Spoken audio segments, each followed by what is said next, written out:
حمد شاکرین افضل الصلاۃ و اکمل السلام علی عظیم الرجا و عمیم الجود والعطاء سید الانبیاء والمرسلین خاتم النبیین وعلی آلہ و صحابہ اجمعین۔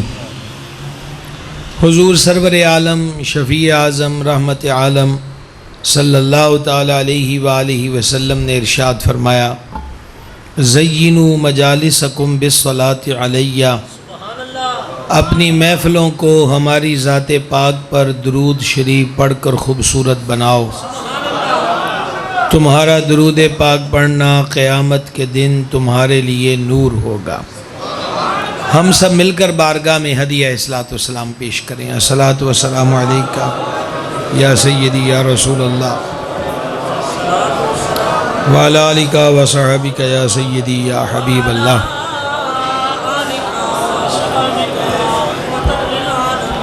اشتہار پر جو عنوان دیکھا ہے وہ ہے کہ ہم میلاد کیوں مناتے ہیں۔ اس سوال کے جواب سے پہلے یہ غور کرنا چاہیے کہ میلاد منانا ہوتا کیا ہے۔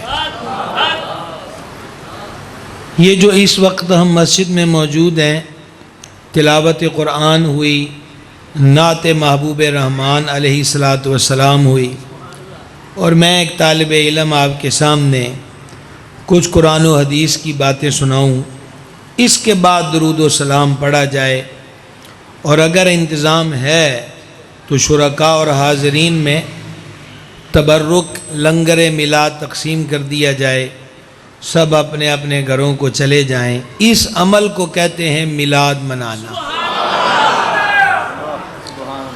دوسرا یہ ہے کہ گھروں پہ پرچم، چراغاں یا گلیوں بازاروں کی سجاوٹ، اور میلاد شریف سے عقیدت محبت کا ایک اور انداز جلوس میلاد کا اہتمام، یہ دوسری کیٹیگری ہے جسے ہم کہیں گے کہ یہ میلاد منانا کہلاتا ہے۔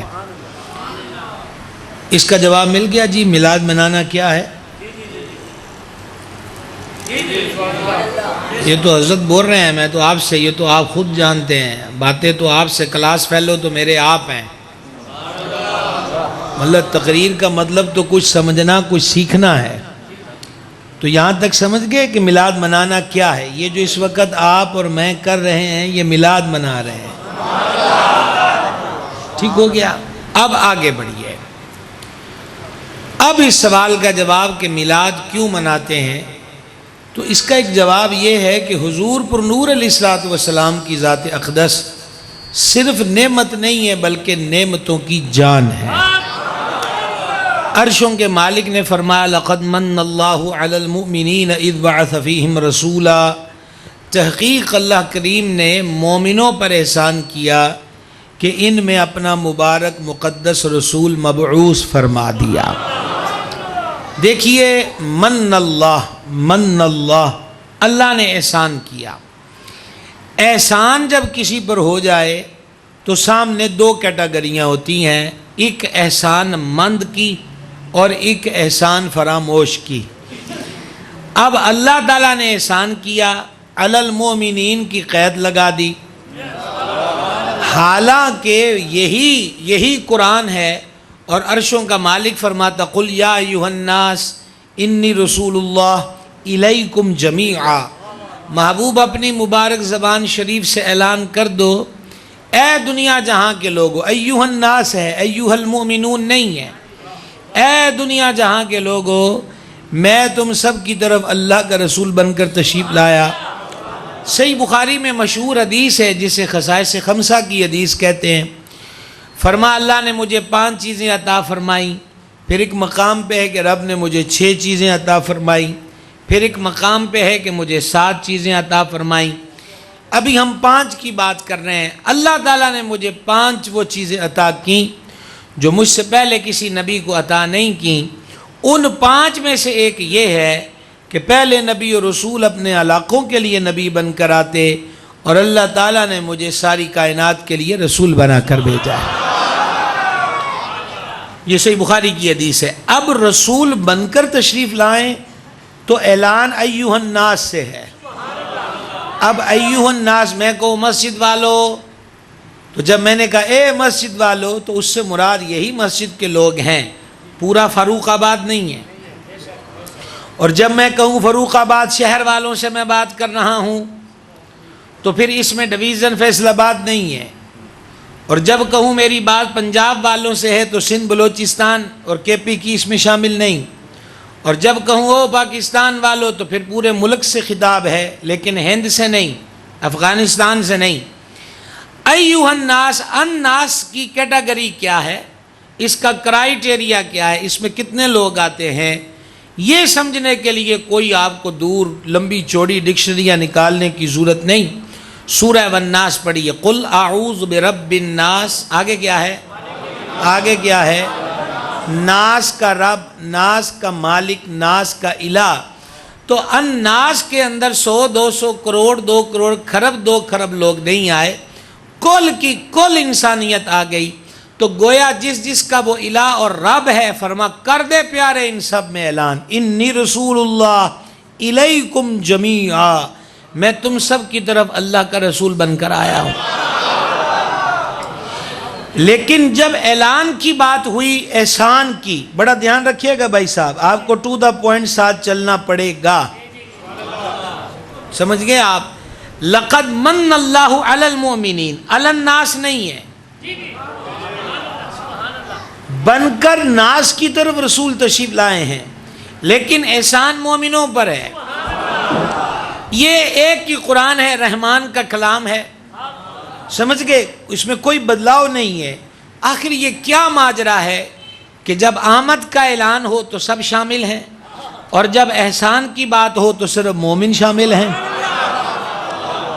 تو بھائی صاحب سیدھا سا جواب مل گیا، اور وہ جواب یہ ہے کہ احسان اس پہ جتاتے ہیں جو احسان مند ہو۔ احسان فراموشوں کو کبھی نہیں کہا جاتا کہ میں نے تم پر احسان کیا ہے۔ تو گویا فرمایا او منن والےو، ایمان والوں کا معنی یہی ہے، او منن والےو، اللہ نے احسان کیا ہے، اللہ تعالیٰ نے احسان کیا ہے۔ تو اب جب احسان سمجھ میں آ گیا تو پھر یہی قرآن کہتا حل جزاء الاحسان الا الاحسان، احسان کا بدلہ کیا ہے مگر احسان۔ یہاں احسان سے مراد نیکی بر بھلائی ہے، تو نیکی کا بدلہ کیا ہے مگر نیکی۔ اب رب نے تو اپنا محبوب دے دیا، ہمارے پاس تو کچھ بھی نہیں، ہم اس کے اور جو ہمارے پاس ہے وَمِمَّا رَزَقْنَاهُمْ يُنْفِقُونَ، ہمارے دیے ہوئے میں سے خرچ کرتے ہیں۔ تو ہمارے پاس ہمارا تو کچھ بھی نہیں ہے، تو ہم اس کو کیا پیش کر سکتے ہیں؟ الہی ہمارے پاس تو اس احسان کے بدلے میں کچھ نہیں ہے۔ تو پھر قرآن ایک جگہ اور رم سمجھاتا ہے وَاشْكُرُوا لِي وَلَا تَكْفُرُونَ، میرا شکر ادا کرو، ناشکرے نہ بنو۔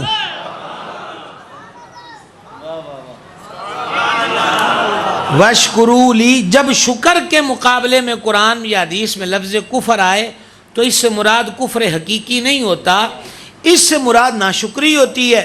وَاشْكُرُوا لِي، احسان مان میرا، وَاشْكُرُوا لِي، شکر ادا کر میرا، وَلَا تَكْفُرُونَ، کفران نعمت نہ کر، نعمت کا انکار نہ کر۔ اب آپ دیکھیں نعمت کا مختلف درجوں پر شکرانہ اور احترام ہوتا ہے۔ فار ایگزامپل روٹی کو لے لیجئے، ام المومنین محبوبہ محبوب رب العالمین سیداتنا صدیقہ بنت صدیق اکبر عتیق و اطہر رضی اللہ تعالی عنہما فرماتی ہیں کہ حضور سید العالمین علیہ الصلوۃ والتسلیم آستانہ عالیہ پر تشریف لائے تو دروازے کی دہلیز پر روٹی کا ایک گرا پڑا ٹکڑا دیکھا، روٹی کا ٹکڑا۔ تو قاسم ہر نعمت علیہ الصلوۃ والسلام نے روٹی کا وہ خشک ٹکڑا اٹھایا، اس کو پونچھا، صاف کیا اور خود تناول فرمایا، اور فرمایا رزق کا احترام کرو، یہ رزق جس قوم سے روٹھ کر جاتا ہے واپس نہیں آتا۔ ایک مسئلہ تو یہ ہے کہ ہم جو تویزوں والوں کے پاس جاتے ہیں کہ دیکھیں مجھ پر جادو کس نے کیا ہے، کوئی تویز دھاگے والے کے پاس آپ نے کیا کرنے جانا ہے، یہ جائزہ لے لو رزق کا احترام کر رہے ہو۔ کہیں چاول دال دن کا دوون کی صورت میں نالیوں میں تو نہیں جا رہا. یہ سوال ہے. اگر احترام کر رہے ہو تو انشاءاللہ بے برکتی نہیں ہوگی، اور اگر احترام نہیں کر رہے تو کالا ککڑ دینے کی ضرورت نہیں ہے. رزق کا احترام شروع کر دو، اللہ تعالیٰ برکتیں زیادہ فرما دے گا. بات کی سمجھ آ گئی بھائی صاحب؟ تو عرض خدمت یہ ہے کہ نعمت کا، احسان کا جو احسان مان دو نا، احسان جتلانے کا لطف بھی اسی پر ہے. اور لاپرواہ اور نالائق ہو اور جو احسان کو احسان مانتا ہی نہ ہو، اس پر احسان کیا جتلانا. ایک چیز تو ہمیں حکم ہے وشکرولی کا. ہمیں کس چیز کا حکم ہے؟ وشکرولی، شکر ادا کر میرا. ولا تکفرون، انکار نہ کر. ایک چیز. دوسرا یہ ہے کہ نعمت، اب یہ دوسری کیٹیگری آ گئی، یہ جگمگ جگمگ دوسری کیٹیگری. اسی قرآن میں اللہ اپنے محبوب سے فرماتا ہے، سورۃ الضحیٰ 30واں پارہ ہے، وَأَمَّا بِنِعْمَةِ رَبِّكَ فَحَدِّثْ. یہ کلام اپنے محبوب سے ہے، نزول کے اعتبار سے خاص ہے، لیکن ہر نعمت کے اظہار کے لیے حکم میرے لیے بھی ہے، آپ کے لیے بھی ہے. رب تعالیٰ اپنے محبوب سے فرماتا ہے، پیارے چاہیے کہ رب کی نعمتوں کا خوب چرچا کرو. نعمتوں کا کیا کرو؟ چرچا کرو. نعمتوں کا چرچا. اب مجھے نہیں پتا کہ آپ ابھی تک مجھ سے ہم آہنگ ہوئے ہیں کہ نہیں، لیکن کوشش میری پوری ہے کہ آپ گفتگو سے جڑے رہیں. پھر بعد میں شکوے کرتے ہو کہ ہمیں کہانیاں سنائی جاتی ہیں. میں حضور سیدی و سندی کنزی و ذخری آقائی و مولائی بدر طریقت صوفی باصفا حضور سیدی پیر محمد عبدالرشید قادری رضوی قدس سرہ العزیز نائب محدث اعظم پاکستان قطب سمندری کا غلام بے دام ہوں، اور ان کی نگاہ فیض اثر سے اس کرسی پر بیٹھ کر آپ سے مخاطب ہوں. اور ان ہمارے اسلاف نے ساری زندگی قرآن و حدیث قرآن و حدیث قرآن و حدیث کا درس دیا ہے. تو ابھی تک آپ کو میں نے کوئی کسی دلیل میں کوئی قصص بھی اور شعر شور نہیں سنایا. میں ابھی تک آپ سے قرآن کی بولی بیان کر رہا ہوں. غور کیجئے. وَأَمَّا بِنِعْمَةِ رَبِّكَ فَحَدِّثْ. تو چاہیے کہ اللہ کی نعمت کا خوب چرچا کریں. اب آپ غور کریں، حدیث سنانے لگا ہوں. حضور آقا علیہ الصلوۃ والسلام نے فرمایا، مفہوم حدیث ہے، اللہ تعالیٰ جب اپنے بندے کے وجود پر اپنی دی ہوئی نعمت کا اظہار دیکھتا ہے تو رب خوش ہوتا ہے. اگر یہ حدیث سمجھ نہ آئی، میں اس میں بریک نہیں لگائی، اب میں اس کو آسان کرنے لگا ہوں. رزق حلال ملا ہے، مالدار ہے بندہ، اچھے کپڑے پہنے، اچھا جوتا پہنا، ٹھیک ہے، یہ ہے نعمت کا اظہار. ایک بار حضور علیہ الصلوۃ والسلام نے فرمایا کہ جس کے دل میں رائی دانے برابر تکبر ہوگا وہ جنت کی خوشبو نہیں سونگے گا. حضرات صحابہ کرام علیہ مردوان نے عرض کی ہے، جانے جہاں ہم میں سے ہر کوئی چاہتا ہے اچھے کپڑے اچھی جوتی پہنے. سوال کا مقصد یہ تھا کہ اچھا کپڑا اچھی جوتی کہیں یہ تکبر میں تو نہیں آتی؟ تو حضور علیہ الصلوۃ والسلام نے فرمایا، اللہ جمیل یحب الجمال. اللہ جمیل ہے اور خوبصورتی کو پسند فرماتا ہے. ٹھیک ہے، تو حلال ذریعے سے بندے کے پاس پیسہ ہے، وہ اچھے کپڑے پہنتا ہے، اچھی چپل پہنتا ہے، یہ ہے نعمت کا اظہار. اب کپڑے بھی پہنے بندے نے، اچھے شوز بھی پہنے بندے نے، پیسہ دیا مولا نے، اظہار کر دیا بندے نے، اور خوش بھی مالک ہو رہا ہے. جب اس نے اپنا محبوب ہمیں عطا کر دیا، اس سے بڑھ کر نعمت کون سی ہے؟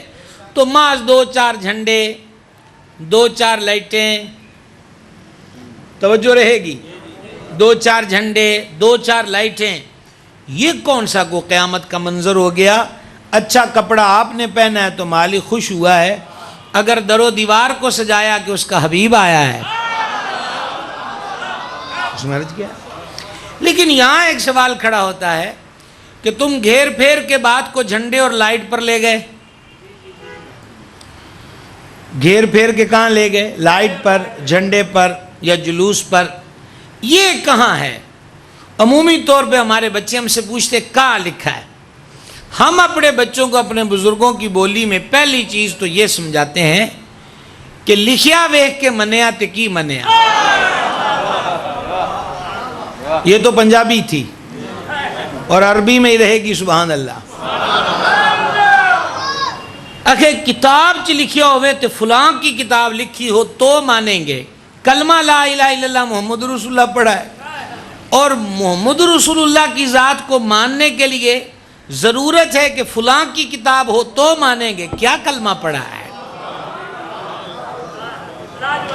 کیا کلمہ پڑھا ہے؟ فلاں میں لکھا ہوگا تو مانیں گے. کیا کلمہ پڑھا ہے؟ اب ذرا سنیے گا. یہ لفظ بدعت، نو پید، نو خیز چیزیں، یہ سب بات کی باتیں ہیں. جھنڈے اور چراغاں ان ساری اصطلاحوں سے پہلے کی باتیں ہیں. میں آپ کو سنانے لگا ہوں. خاتم الحفاظ سیوطی شافعی رحمہ اللہ و دیگر محدثین، قاضی یاز و شفا میں، احمد قسطلانی و مواہب الدنیا میں، ابو الفدا عماد الدین ابن کثیر دمشقی ہو الوداع والنہایہ میں، اور امام بہقی کی دلائل النبوہ دیکھ لیں، امام ابو نعیم کی دلائل النبوہ کو دیکھ لیں. اجلہ محدثین نے ان روایات کو نقل کیا. کسی فیس بک کا اسٹیٹس نہیں سنا رہا. میرے آقا و مولا علیہ السلام کی والدہ کریمہ سیدہ طیبہ طاہرہ راکعہ ولیہ صالحہ متقیہ زکیہ عابدہ کاملہ شاکرہ زکیہ مقدسہ معمبرہ مطہرہ سرکار سیداتنا آمینہ پاک رضی اللہ تعالی عنہ و سلام اللہ تعالی علیہا، اعلیٰ حضرت عظیم البرکت امام احمد رضا 14ویں صدی کے مجدد ہیں. 200 سے زیادہ علوم رب تعالیٰ نے ان کو بخشے. 1000 کے قریب انہوں نے کتابیں لکھی.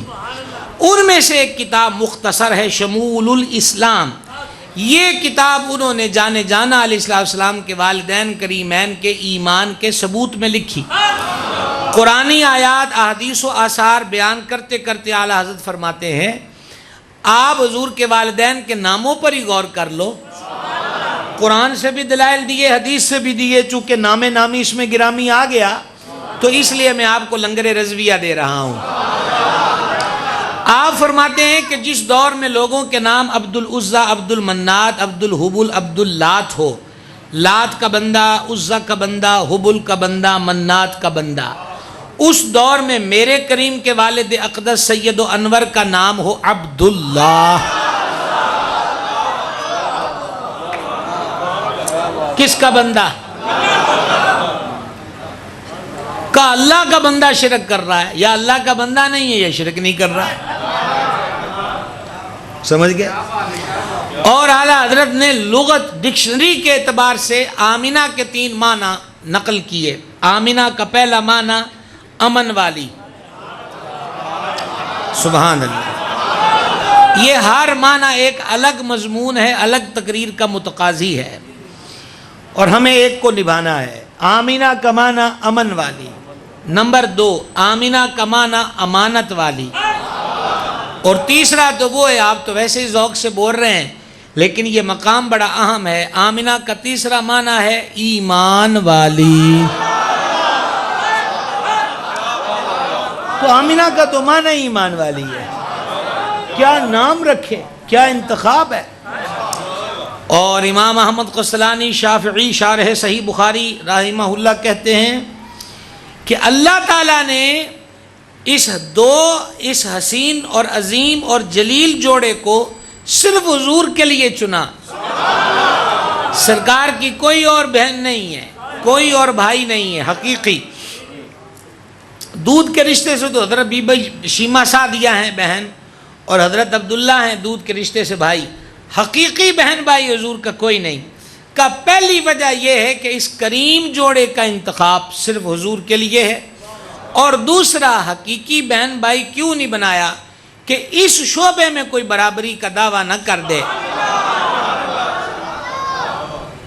مہمان حضرات آپ جاگ رہے ہیں آپ حضرات، کہ کوئی یہ نہ کہے کہ چلیں جی نبوت مل گئی لیکن ماں باپ تو ہمارا ایک ہی ہے.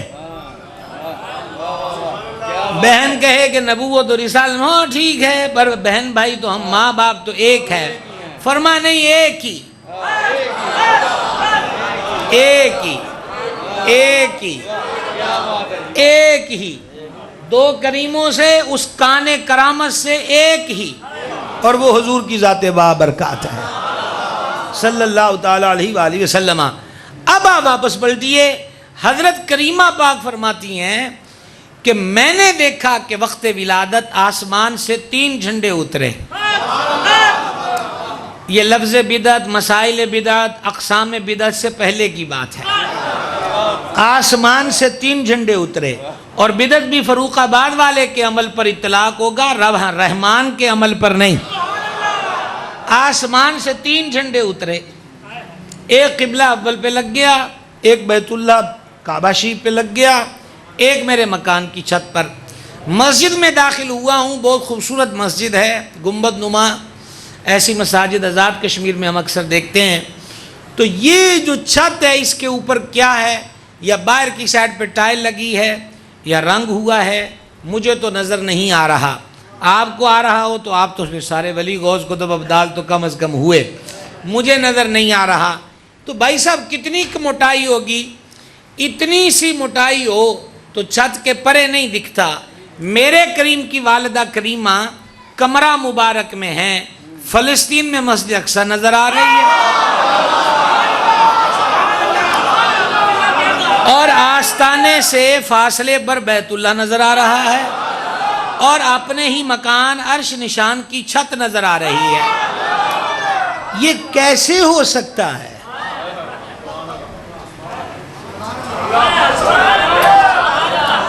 ہمارے محترم بڑے دنوں سے رابطے میں ہیں، اور آج مجھے فرما رہے تھے کہ جب تم اس روڈ کی طرف آؤ تو لائیو لوکیشن جو ہے وہ بھیج دینا، تو ہم دیکھتے رہیں گے کہ تم کہاں ہو۔ کمال ہو گیا بھائی صاحب۔ مانا والا سے کو 22-23 کلومیٹر ہوگا کم و بیش، یعنی 22-23 کلومیٹر دور، کیا سمندری شیپ سے بھی چلیں تو یہ جیب سے ڈبی نکال کر دیکھ رہے ہیں کہ ہم کہاں ہیں۔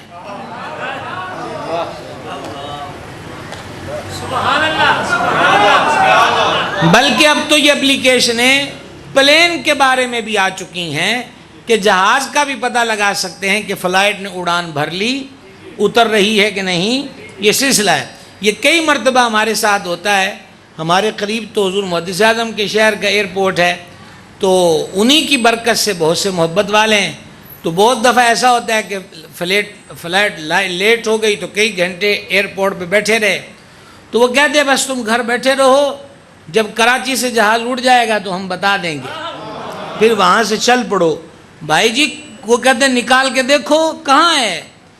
تو یہ موبائل، یہ پلاسٹک کی ڈبیاں، المونیم کی ڈبیاں تانبے کی تاروں سے جڑی ہوئیں، کہا نہیں صرف پلاسٹک کی اور سلور کی ڈبی کہہ کر مت ٹالو مولانا، اس کا لنک سیٹلائٹ کے ساتھ ہے۔ ہم نے کہا بھائی جی پلاسٹک کی ڈبی کا لنک سیٹلائٹ سے ہو جائے تو ہم دیکھ پا رہے ہیں کہ گاڑی کہاں ہے، جن آنکھوں کا لنک نور خدا سے ہو جائے،